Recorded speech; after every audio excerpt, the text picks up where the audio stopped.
নমস্কার।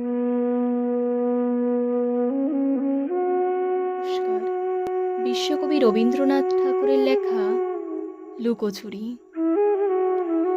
আমি যদি দুষ্টুমি করে চাঁপার কাছে চাপা হয়ে ফুটি, ভোরের বেলা মাগো ডালির পরে কচি পাতায় করি লুটোপুটি, তবে তুমি আমার কাছে হারো, তখন কি মা চিনতে আমায় পারো?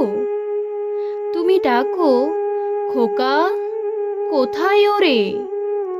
আমি শুধু হাসি চুপটি করে। যখন তুমি থাকবে যে কাজ নিয়ে, সবই আমি দেখব নয়ন মেলে।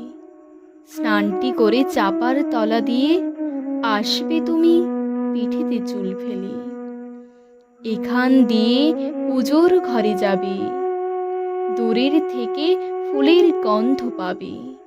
তখন তুমি বুঝতে পারবে না সে তোমার খোকার গায়ের গন্ধ আসে। দুপুরবেলা মহাভারত হাতে বসবে তুমি সবার খাওয়া হলে। গাছের ছায়া ঘরের জানালাতে পড়বে এসে তোমার পিঠে কোলে। আমি আমার ছোট্ট ছায়াখানি দোলাবতোর বইয়ের পরে আনি। তখন তুমি বুঝতে পারবে না সে তোমার চোখে খোকার ছায়া ভাসে।